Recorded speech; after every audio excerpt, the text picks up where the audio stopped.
Hello, everybody. Welcome back to the show. Today, my guest is Katie POTRATZ. Katie, how are you doing today? I'm doing really good. Thanks for having me on. Yeah, thank you. As we were getting to know each other a little bit before we got started, you are, I think, the first guest that I've ever had that lives further north than I do. You're up in Dawson Creek, BC, Yeah. which is amazing. So very, very cool to have, a fellow Northerner, a fellow Canadian Yeah. on the show. Very cool. And yeah, we got into it. So you actually not quite born and raised, but very, very close, correct? Yes. Yeah. Yeah. Spent most of my life here. Yeah, for sure. Yeah, very cool, very cool. And what do you like about Dawson Creek that I'm always curious, like why folks that like I know some people that live up in the Yukon and they just love Yeah. it. They never want to move. But then Yeah. I imagine the winters are even more tumultuous than Edmonton. So like what is it about Yeah. Dawson Creek that's the big draw for you? Oh, definitely family. I mean, I Hmm. can't say for sure that I'd live here if my entire family didn't live here. My husband's family, but also I'm definitely not a city girl at all. I love the country, so we have a lot of space here, and yeah, I gotta love that. So Yes. it's beautiful here. Like even though it does get very cold and the winters are very long, and spring feels like takes forever to get here, it is Yeah. beautiful, and I love that.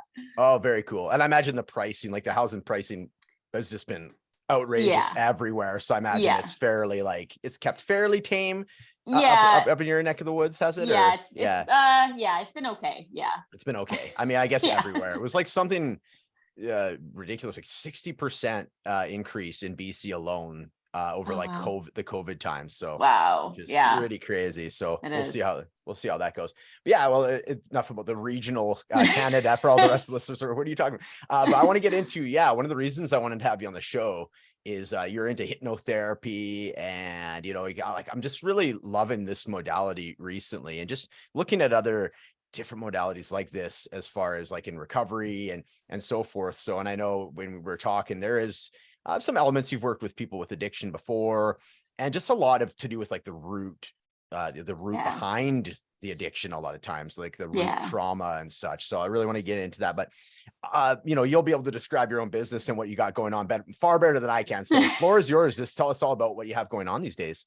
Yeah. So, like you said, I'm a clinical hypnotherapist. I have been doing this for a couple years now, and I work with people with all kinds of things going on. Anxiety is a big one.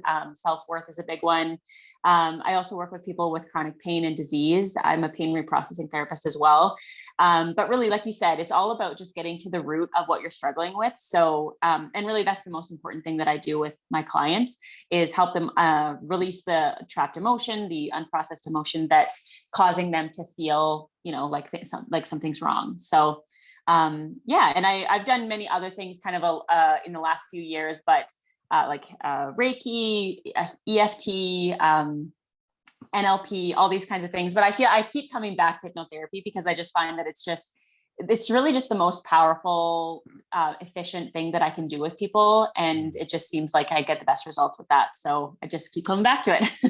Yeah, I imagine there is like it's nice to branch out and get a few different tools in the toolbox, but that one Yeah. seems to be the one that you gravitate back to by the sounds of it. So Yeah. very cool, very cool. So, and then, I guess for some folks, like I have had a few hypnotherapists on before, but if just in case if somebody's listening for the first time, hypnotherapy does have a little bit of like the old like 80s stigma. What is it? The guy Yeah. Ravine that goes around and hypnotizes you and makes you do tricks, or like, the anti-smoking type person. But obviously it's far more to it than that. What is Totally. like a summarized version of what hypnotherapy can do for folks? Yeah. So I love that. And I do feel like it still has somewhat of a negative reputation, but the type of hypnotherapy that I do, obviously there's stage hypnosis, and that is so different than what we do in a hypnotherapy session. This is more therapy Yeah. than for entertainment. Yeah, yeah. And how I usually describe hypnotherapy to somebody that's never done it or really has not heard of it too much is really what we're doing is we're going into a trance state. And that's something that we do naturally all the time. So it's not some kind of weird, crazy thing that's so foreign. It's actually something that's natural and normal. And so we actually go into a trance state all the time. If you're daydreaming, you're in a trance state. If you're driving and thinking about something else, you're in a trance state. If you're watching a movie or something, you're in a trance state. So it's something that we naturally do all the time. All we're doing in hypnosis is we're just deepening that trance deeper and deeper until we have access to kind of like the subconscious mind, all of the information and memories that are stored in there. And we can, when we connect with the subconscious, we can start to make changes a lot more effectively and efficiently. Yes. Because we're not dealing with the chatter of the conscious mind. And so when we go into hypnosis, it just feels like can feel very relaxing. It can feel like your body is going to sleep, but your mind is still very much alert. I had a client a couple months back say that hypnosis feels like a very realistic daydream. And that's kind of what it is we're kind of just using your mind, and it can show you pictures, but we can have feelings come up, and it's a very natural thing, but it can also be just a very relaxing body rest while we're kind of working in the mind. Beautiful. I love how you're so close to getting like a hybrid word together, like combining two. I was like, yeah, I get it. Yeah. It's effective and efficient. I love it. Yeah, that's so cool though. Like I've never heard of it as far as like, so a trance state could be simply, when somebody's, I guess like more of an autopilot state. Like for me, I know when I was driving to work, after I'd been doing it for say 8 months of the same route, I would just totally zone out. So that's essentially a trance then? Yeah, absolutely. That's a trance. That's a light trance. So there's like different levels of trance. And so we're doing hypnotherapy. We can have a really light level. You can be in trance with your eyes open, like if you're driving. And then when we close our eyes, we're naturally going into a bit of a deeper trance, because now we're not thinking about the world around us. Now our eyes are closed and we're thinking more about the world within us. And then at like the process of an induction into hypnosis is just deepening that trance deeper and deeper. And really all we're doing is getting you to kind of have laser focus on something. And it doesn't really matter what it is. We're just getting you to focus on something. It might be your breathing. It might be sensations in your body. We might be getting you to think of like visualize something else in your mind, but all we're doing is we're just laser focusing your attention. And that's how you can go deeper into that trance state. Because then you're not thinking about the world around you or what you ate for breakfast that day or what you still have to do. You're only thinking about what's happening, like what you're thinking and what you're feeling inside your body. And that's a deep trance state. Yeah, very interesting. I've had a couple sessions over the last, I'd say month or so, month and a half. And I found it very curious that like I was going so deep into this relaxed state. And normally when I get to that sort of stage, say, for example, if I had a recording, and you have a great, wonderful free recording that you can listen to, we'll put in the show notes. But, I'm listening to the guy that's facilitating it talk. And normally I would have fallen asleep because it was so deep and relaxing, but there was something that just maintained my whatever interest or something. And I'll tell you, like my body felt like it was essentially asleep, but there was enough. And he checked in with me a few times, because he could see my breathing was going. And I just found it interesting. So what is it about? Because normally like I can listen to, the beginning of like a sound therapy track or something, I'm out. But for some reason I can, for an hour and a half, I can just barely be. So what is it about hypnotherapy that like maintain, I guess you sort of answered it, I guess, so that laser focus part, like I didn't really perceive it like that, but is that sort of and also part of it could also be we usually give suggestions to people right at the beginning of the session that you're going to maintain like listening to our voice, and you might even say a few times like, and bring your attention back to my voice. And so you're like you said, like you feel like you're on the brink of maybe sleep or something deeper. But we're always bringing your attention back to, and like, if, for example, in my sessions, I'll say things like, and bring your attention back to my voice, or, and you're noticing my voice, or things like that, where it's like, they might start to drift away and think about something else. And that could be drifting into sleep. And then you're bringing them back to your voice. And it's like, they're back with you. Okay, smart. So there is, and then is that just intuitively, or is it like, okay, 5 minutes in, you got to do a checkpoint? Like, is it? I feel like it's kind of intuitive. Like I do everything virtually, so it is a little bit harder to like gauge. But I always like have my clients have the video on so I can see them as well as hear them. And I feel like you can tell just by their breathing, their eye movement, things like that. You can tell how deep they are. And like, if you feel like you're losing them, then you can like bring them back to you. And you can I've even had things where I'll my client will be non-responsive, and it's not that they're sleeping.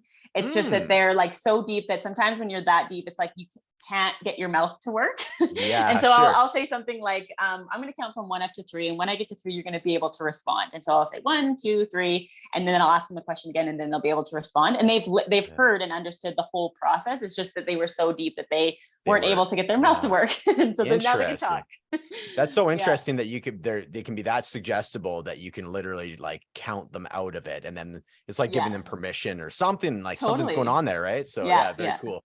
Very cool. So when we talk about like the subconscious mind and all that, like what is the difference between like the way that the brain or that part of the mind stores memories versus, how I would be like, if I'm to like bring up a memory of something that happened earlier today in my conscious memory, what's the difference there? Like, cause I'm imagining subconscious, like I have some pretty crazy dreams that are like almost bordering on so psychedelic, like very just kind of off the wall. So I'm imagining the subconscious is very abstract compared to like the more literal, like theater of the mind. Is that I guess just a little bit more about that, please. Yeah. So the subconscious, so interesting what you said earlier. If you were to bring up a memory up earlier today, you're actually using your subconscious. We actually use our subconscious all the time. So any memory is stored in your subconscious. So if you can think about it, like there's two parts of your brain or of your mind. There's the storage bank, which is the subconscious. And then there's like the logical, rational thinker, and that's the conscious. So there's no memories stored consciously. All the memories will be in the subconscious, and we can access that. And just as like we can access the memories from our subconscious with our conscious mind, then our subconscious also influences our conscious mind in ways too. And that's why we have negative patterns showing up and things like that. So they like, we can separate them and go, this is what this one is and this one what this, but they're really like super melded together. But in general, the conscious mind is the logical, rational thinker. And then the subconscious just has these like, it has this the beliefs and things like running on autopilot basically. So when we're for example, you learn to tie your shoe with your conscious mind because you have to be in it, you're learning it, so you're very aware the whole time when you're learning something new or learning language or learning anything really. You're using your conscious mind to learn it, but once you've learned it, it immediately goes into your subconscious mind because now you don't have to consciously think about how to tie your shoe. You just grab the laces and you can be talking or doing whatever, and your subconscious takes over tying the shoe while you talk or do whatever else you're doing. So they work together seamlessly. Yeah. Very interesting. That's cool. That's great insight. Thanks for sharing that. Cool. Well, I want to get into, there's a few other things that come up. Like you mentioned, like releasing trapped emotions, there's a few different things out there that folks are doing, like the whole nervous system refinement or attunement is a big thing right now. And, breath work, a lot of different breath work modalities out there and so forth. So what are the similarities or I guess, or, just what is the element of like hypnotherapy as far as releasing those trapped emotions? Cause I'm picturing it could get fairly intense or emotional. Like if and is it like something you walk up into, or do you go right for like that root cause right away? Like what? Yeah. Just a little bit more about that. Love that. Okay. So basically with hypnotherapy, the reason that we're looking for trapped emotions is because, you're battling with something in your life. So maybe it's a negative pattern. We talked about like addictions as well, trauma, like PTSD, flashbacks, things like that too.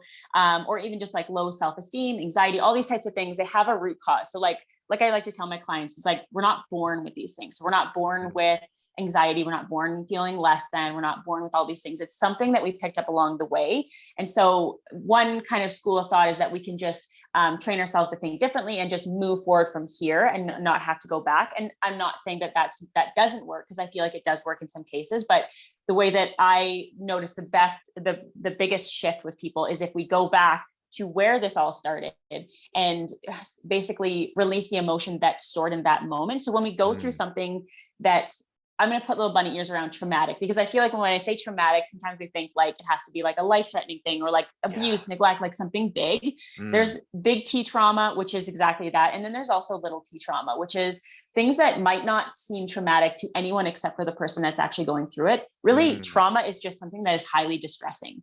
And so that can be, abuse, neglect, life-threatening injury, but that can also be, as a child feeling left out or feeling unloved or, something simple like that, but what is highly distressing for you at the time. And so something like that may have happened to us. I like to use anxiety as an example because it's really straightforward. So something may have happened along the way, usually in early childhood, where you felt unsafe. And again, it can be something like a big T trauma, or it can just be a little thing that was highly distressing for you, but it caused you to feel unsafe. That feeling, especially as a child, we don't have the capacity to really understand how to process our own emotions. And so if we weren't prompted, for example, from a parent or something to process that emotion, then it can become stored. And so basically that means this emotion's too big. I don't know what to do with it. So I'm going to stuff it down and just move on with life. But when we do that it doesn't just go away, unfortunately. If it did, I wouldn't have a job. That'd be great. Right. So when we stuff it down, it remains in our subconscious. And so the fear that we felt in that experience stays in our subconscious. And then that fear kind of, like, the way that I think about it is it kind of just like sits under the surface. So it's like we can't necessarily see it face on, but it's like it shows up in ways. So for example, a great example is like a car accident. It's really straightforward. So if you were in a car accident, obviously it's very scary. You feel a lot of fear while you're in it. And if you don't process that fear and you just kind of suppress it, then perhaps next time you get into a vehicle, you're going to feel fear, even though there's no reason this time to feel fear. It's like that fear is still present. And so it's going to come out when it feels like when you're triggered or you feel threatened. So that can happen with all kinds of different things. So, if you're feeling like you have like a lack of confidence, or you feel like imposter syndrome or something, perhaps there was something along the lines that happened that made you feel like you're less than, or that something's wrong with you or something like that. And you haven't dealt with that feeling. You just kind of pushed it down, and then it felt normal to you to feel that way. And then it's like life just goes on, and now it's manifesting in different ways and showing up in your work or your relationships or things like that. And so getting to the root of it really just means going back to that time where that emotion was really intense. And trust me, when we go back, the emotion is still really intense, even if it was something like little that seems little, like, you're a child and you were crying and you needed your mom and she didn't come, or something like that. And when we go back to those memories, like, it does feel really big. And so all we have to do is just kind of let you process that. So, seeing it from your adult perspective, a lot of times is all it takes, is just, it's okay. You were safe in that time, even though, she wasn't there and you needed her, you were still safe. You're going to make it through this kind of thing. And just like, almost like what we would have needed somebody to help us do in that moment that we didn't have, that's what we want to be able to do for ourselves. It's kind of, I've heard like the term like reparenting yourself in a sense, right? Like doing that. Yes. Yeah, it's beautiful. I really like, there's a couple things that came up for me when you were talking there. The first thing is like the whole idea of like shove it down, you know what I mean? It was like definitely like so like 80s and 90s, like the walk it off thing, right? Not realizing that it's making it much worse, you know what I mean? What you resist persists and all the rest of that. And that's something like, I'm 41 now, and I'm like just realizing this now. I'm like, if I'm creating a safe spot for myself to actually, like you say, process that and get curious about these things instead of just like, distract myself or doing whatever, or before it was drinking, right? So it's so refreshing to see that. That's I think us just as a collective, collective are starting to like realize that it's like actually a much stronger and much more uncomfortable to actually process this stuff, isn't it? So it's not tough to push it down. In fact, it's kind of opposite, right? So I love how you mentioned that. That's really cool. The other thing I'm curious about is like, because I've heard the a couple things. Okay, got it. A couple things. So the first one is like the idea of like the body. There's the book, The Body Keeps Score. The body remembers what the mind forgets. You mentioned about, and I had this happen. I got in a car accident at one time, and it was from when I was in a passing lane, and there's some black ice.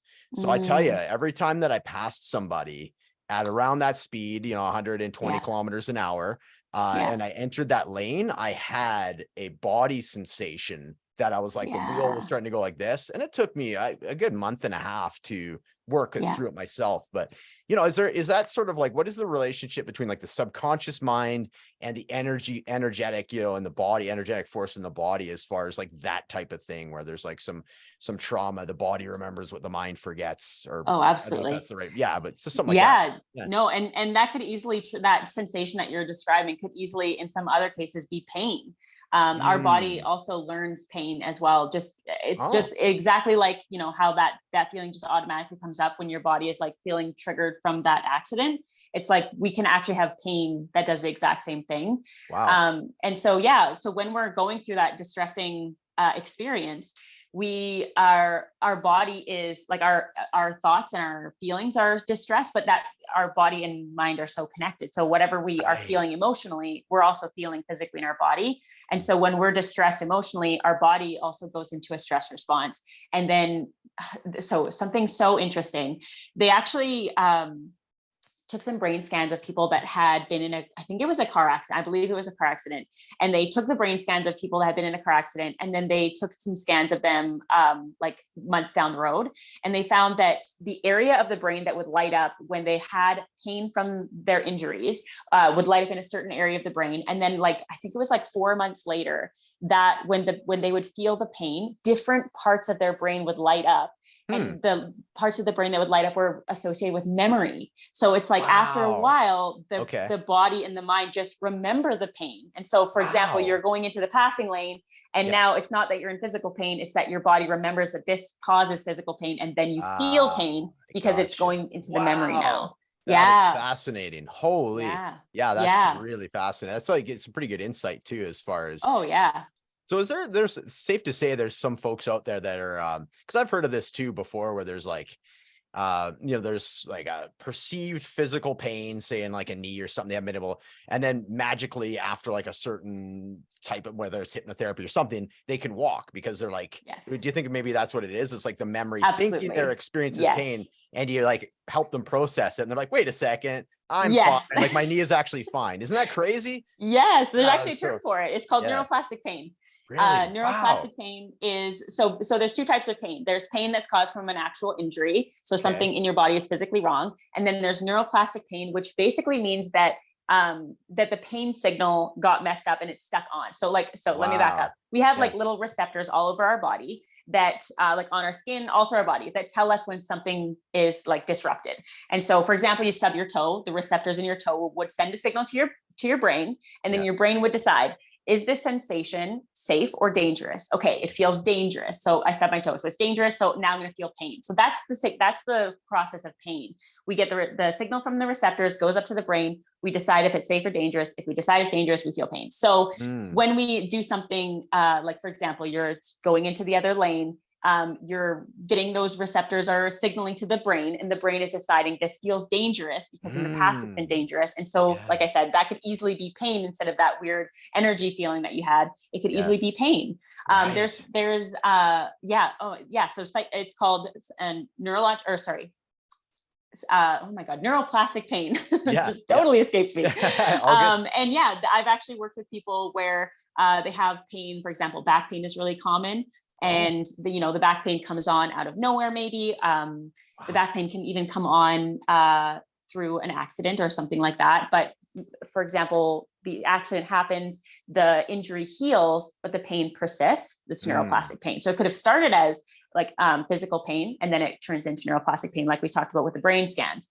And so what we're doing when we're working on this kind of pain is we're actually just needing to teach the brain that it's actually safe, because if that sensation came to the brain and it decided that something is dangerous that's actually safe, then it's going to cause pain, even though pain isn't necessary. So we just have to kind of like convince the subconscious that it's actually safe, so that when it feels a sensation, it can go, oh, that's a safe sensation or a neutral sensation, and then you won't feel pain. So in lots of cases of back pain, people will have back pain. Maybe one day you think you slept funny or something, you wake up, you have back pain, 3 months later, it's not gone. All of a sudden now it's chronic back pain. And you go to your doctor, they give you an x-ray. Oh, you have a disc bulge. Well, like, I think it's something like 80% of the population has a disc bulge with no pain. Really? So that doesn't actually mean pain. Wow. And then you think, whoa, I got this disc bulge. Now I'm going to be in pain forever. And then you're in pain forever because you believe you're going to be in pain forever. And so actually it's just, maybe there was some, perhaps when you woke up with that sore back, it was because you were going through financial difficulties and you're really stressed out, and so then your body's tense. And then it's because it feels unsafe, then it feels like that tension in your back is a dangerous signal, and so then you're feeling pain even though there's nothing dangerous, and that's how you end up with chronic pain. Wow, it's so fascinating, right? And I've even heard like there was an audiobook I was listening to talking about the power of like the placebo effect, right? Totally, like there was a guy that had they had, I think, 5 people that had like knee operations, or had this idea they needed knee operations, and one guy actually, like, basically they just injected his knee with like whatever the equivalent of a placebo is, like they fit like some filler basically, right? And then other people that they did certain other things at, and the guy that had like the placebo effect was like perfectly fine after bouncing around on the knee and all that sort of thing. And they just as an experiment. So it's so fascinating. Like, do you leverage some of that as well, like as far as knowing just like if just you being able to, I guess that's a lot of what you do is like suggesting that there is the alternative. Like I imagine it's a very gentle process, because you don't want to be able to, like, if you're dealing with people's deepest fears and traumas, you want to be very gentle how you're guiding people, correct? Absolutely. Yeah. And when we're dealing with, especially with like physical pain and things, the first thing we do is see if there is an emotional connection. Like, so for example, like I said, if you woke up one day with back pain and it's like, oh, it feels like it came out of nowhere. And then it turns into chronic back pain. Well, okay, well, maybe the root of that was, like I said, maybe you had money issues going on in that, and that caused you a lot of stress. So like processing that unprocessed stress that you're storing in your body. Okay. And then once we've dealt with that, then it's like, yeah, just giving yourself suggestions that you're safe all the time. Like, so pain reprocessing therapy, the whole technique is just giving yourself basically positive suggestions that you are in fact safe, that these sensations that you're feeling are safe, and taking the danger element out of pain. Because our brain wants to think that when we're in pain, it means that we're also in danger. But if we tell our brain that we're actually not in danger, then the pain can be just a neutral sensation. And so that's kind of part of the process, is just like rewiring that pain signal, basically. Yeah, right. It's interesting to thought to that, you know, some of this pain, and like obviously there's like actual acute pain, you've been injured and such, but like this chronic pain, this idea that it's come from like a story, like you say, a money story or like a stress or anxiety story. Is it more common that chronic pain is like a byproduct of some kind of like stressor, or like, you know what I mean? Like a bad time in somebody's life? Yeah, there's Wow. actually lots of studies that have proven that even like chronic conditions like autoimmune diseases and things like that are related to childhood trauma. When we're going through childhood, I think it's like, they measure it in, they call them ACE. So what is it? I forget what this acronym stands for, but it's basically traumatic experiences. And I think it's like, if you've had 2 or more traumatic experiences, you're 70% more likely to develop like some kind of autoimmune disease in adulthood. And then every traumatic experience after that, like you're just more and more likely. So yeah, it's like there's a direct correlation between trauma or intense experiences that cause you to feel really distressed, and then physical pain even later down the road. So interesting.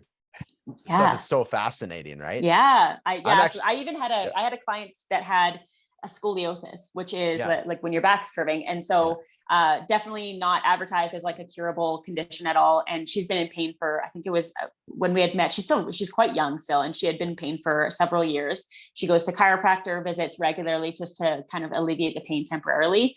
We did one session with the pain reprocessing therapy, and the pain that has always just been right in the top of the middle of her back was gone by the end of the session. And I mean, it will return, because that's just how it works. We have to train it, right? It's a process. But in that, 1 hour session, that pain that has always been there was gone. And so it's almost like evidence, proof to her that the pain in her back is actually neuroplastic. It can also be, from physical damage or whatever, but there is an element of neuroplastic pain in there. So even lots of conditions that are kind of advertised as being like incurable, like a lot of them are also a lot of the pain can be managed with just pain reprocessing therapy and hypnotherapy and things like that.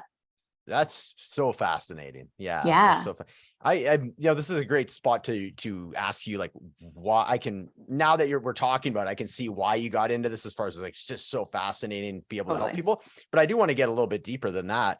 Like, what was, I guess, just a little bit of your origin story as far as, growing up. Like, was this always something that was on your radar? Like, what did you try beforehand that led you into the career that you're currently doing? Yeah. Oh my God. I don't think I ever would have expected me to be here. Definitely not. Never in a million years. So basically it all kind of originated when I had my daughter back in 2015, and it was kind of like an opportunity for me to, explore some of my interests and some of the things I feel like I was putting on hold just with working and being really busy and stuff. So I was off with my daughter. I ended up getting into self-help a little bit. I got my first self-help book, and it's not anything that I ever would have I didn't buy it for myself. I was actually given it, and I put it on the shelf because I was just not interested in reading it at all. And then, so one day I grabbed it, and it kind of just blew my mind a little bit with and it wasn't even really a self-help book. It's called The Slight Edge. And so it's just kind of this guy's story about how he's, I guess, created the life that he has. He's like a millionaire, and he has lots of companies and things, but that wasn't what really triggered it for me. It was more so like the belief in himself. And I feel like it just kind of shattered my world a little bit, because I had always had like big dreams for myself, and I always wanted like really big, outrageous, like life goals. Like I always wanted to do crazy things. But it's like a part of me never believed that I could ever do something like that. I just felt, oh, I'm just some, small town girl from like middle of nowhere. Like who am I to all these limiting beliefs. I didn't know they were limiting beliefs. I just thought that that's reality. Right. And then it's like getting into the self-help. It's like, oh my God, like everything is like, everything that's holding me back is me. It's just my own beliefs like holding me back. So I really got into like self-help, and I started to change my life just like learning about it. And then I realized that, wow, there's like these people out there that actually do this for a living. And so I took training to become a life coach, and I learned EFT and NLP and tapping and all these things, and started working with people. And then as I kind of went along with it, it was kind of like, well, everything comes back to the subconscious. It seems like that's just where all the action's happening. Yeah. So then I learned about hypnotherapy, and it's like, well, this seems like a no-brainer. And then ever since then, like I said, it's like nothing really quite hits the spot like hypnotherapy. When I'm working with people, it's like, it just works so well because we can just get directly to the source. And then, I for years now, I've been very interested in the mind-body connection. And I feel like it's also just kind of leading me in that direction as well. I'm very fascinated with the pain and the disease element with like the mind and body. And so, yeah, I feel like I'm just keep following the thing that lights me up the most. And it's just kind of leading me in this direction. Beautiful. Thanks for sharing that. Super cool. Yeah. I imagine that some of that, the stuff that you were into beforehand, like the coaching, I'm picturing, because when you're getting into people's stories and, essentially setting the table for you going in and doing the work with the hypnotherapy, I imagine there's some degree of inquiry beforehand, as far as like, you're not just going to go in there blindly. There's going to be like some degree of, okay, so tell me about your upbringing and yada, yada, right? So I imagine those chops that, the reps that you got in as life coach certainly contribute to what you're doing right now, correct? Yeah, absolutely. I feel like a lot of what I learned prior to learning hypnotherapy definitely helps me in the hypnotherapy sessions, because a lot of the life coaching was all about like reframing things and seeing things from a different perspective and things like that. And when we're in the hypnosis sessions, like that's so powerful. Like that's what we're doing as well. Like we're basically doing a life coaching session, like in trance. And so all of that reframing and all of that experience that I had prior, it was like, that was, and a lot of the NLP stuff also that I learned that I was using prior, I started to use in the hypnotherapy sessions, and just made it that much more potent. Very cool. It's so nice to be able to like know that you're, like you said, you're just following what really it's like 10s for you, 10 out of 10, right? Totally. Yeah. And just as you're going, everything that you're picking up is like, you know what I mean? Contributing to what you do afterwards, right? Yes, so, exactly. So cool. It's so cool.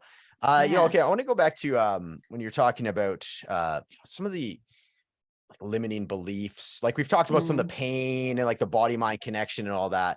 But when you're getting into like that insidious, imposter syndrome or limiting beliefs, self-doubt, procrastination, these types of things, what is different about dealing with somebody like that versus somebody that, like you've mentioned, okay, we recognize you have chronic pain, you've had an injury or something. What's the difference? I imagine it's a lot more nuanced in a different way when you're dealing with like limiting beliefs, for example.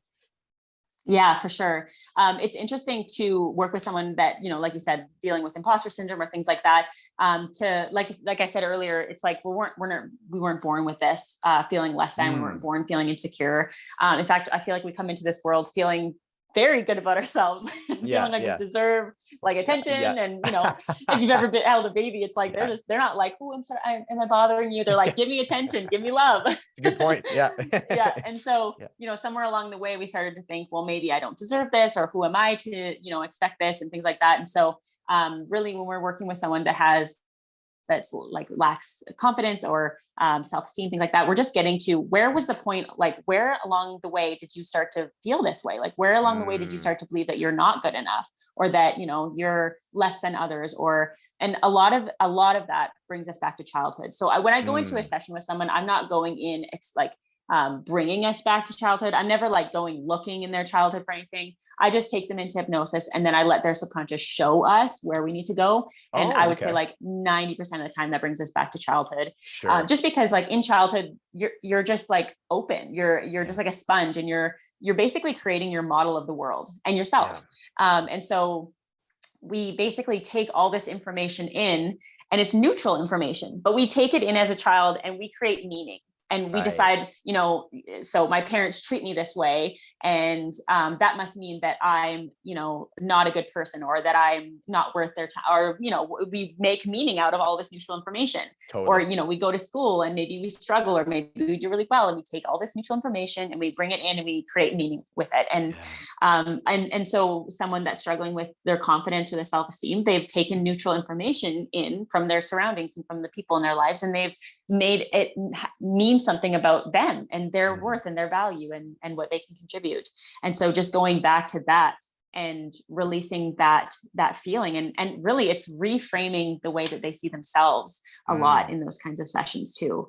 Releasing the heaviness from that, but then also like seeing that, you're worthy, whether you were treated poorly or treated great. You're still worthy. Like it's just reframing that. Yeah, that's beautiful. It reminds, I love how you said, like, I've never heard it quite phrased as like neutral information. It's always reminds me of that Shakespeare quote, like there's not good or bad, it's the mind that makes it so, right? Yeah, which is totally. so cool. Yeah, I love that. I love that. And it reminds me of like, closer to the beginning of the interview, we're talking about the difference between like big T trauma and little T trauma, like and it's, I think there is like, if we can just realize that, when you're 5 years old and something like you say, your parent doesn't come to you, that's life and death. To me, that would have been life or death, right? So, and that's, and if we're okay with admitting that and not comparing it, be like, well, I didn't get beaten, it's not like I wasn't getting my ass kicked by my dad every night. But still, there was still something there. Then all you're doing again is by diminishing it, is like that's what continues to push it down, right? Like we were talking about. Exactly. So like for me, and like you say, I could see where like 90% of stories go back to childhood because of that. Everything's so novel. And like you say, there's like this interpretation of what happens to you.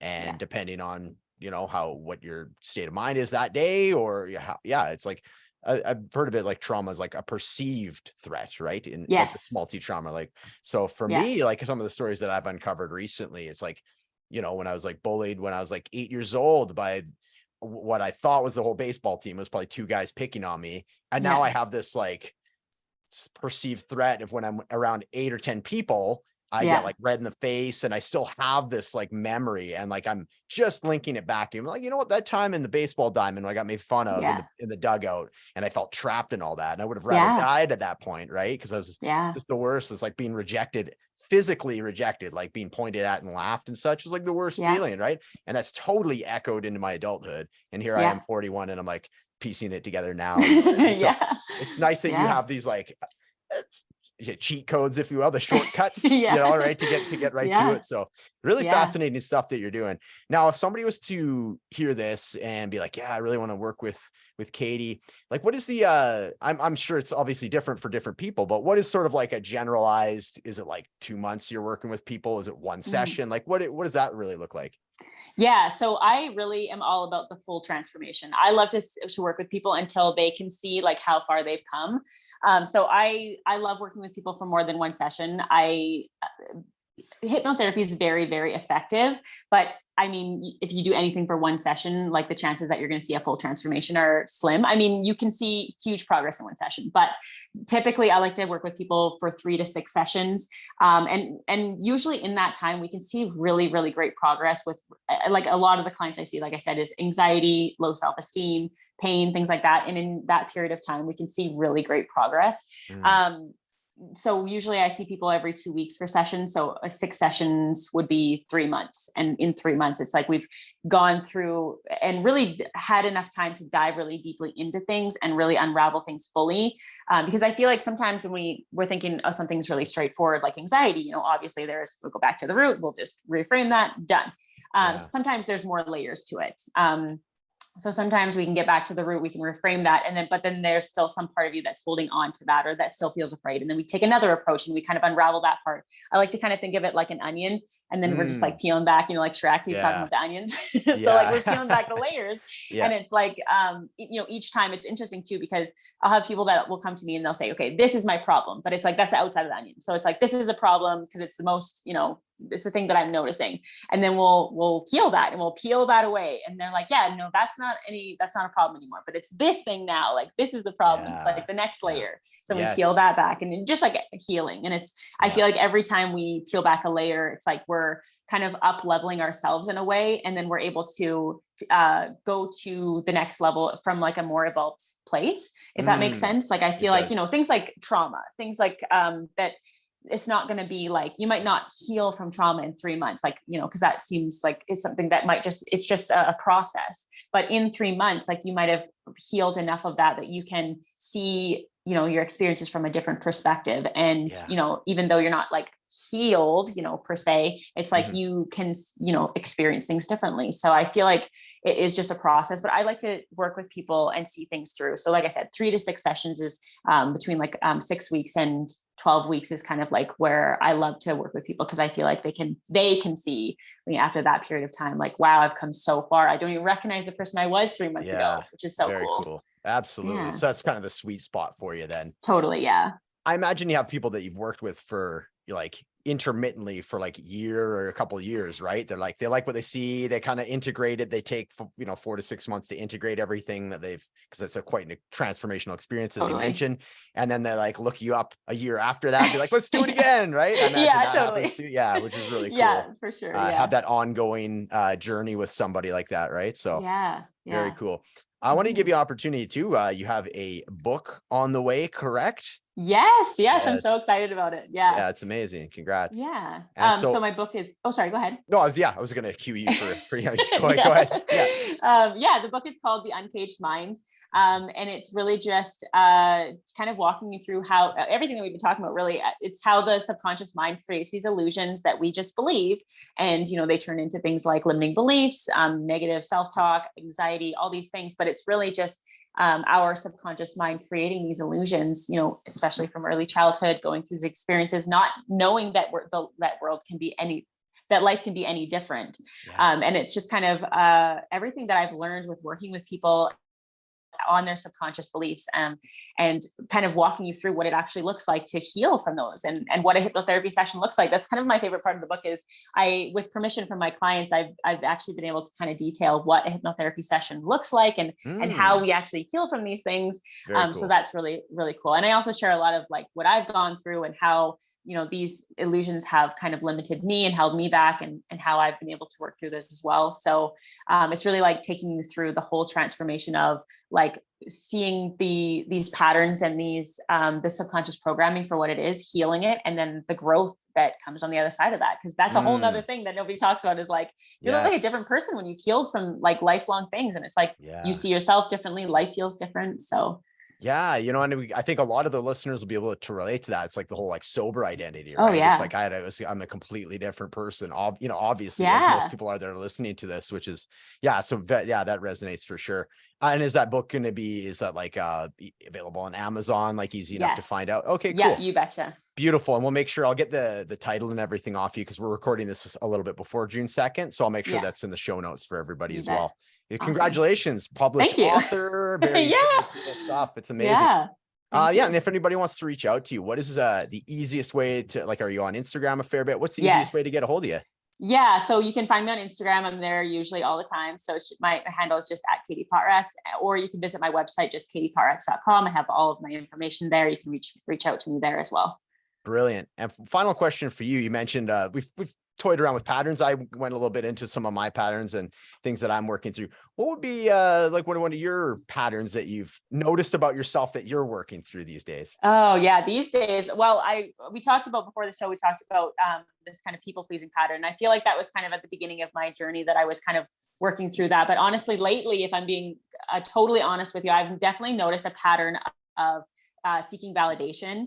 I noticed that a lot within my business too, within my relationships. And I've noticed, and it's funny because it's always been there, but I've never really been able to pinpoint it like I have within these last few, I would say about 6 months. I'm noticing, it's affecting the way I feel at work. It's affecting the way I feel in my relationships. And so that's definitely something that I've been working on, is just like, where is that coming from? I feel like I know where it's coming from, but just it's interesting to see, like, I didn't even realize it was there. And now I'm seeing that it's kind of everywhere, that it shows up in all these ways. So yeah, that's definitely something I've been working on.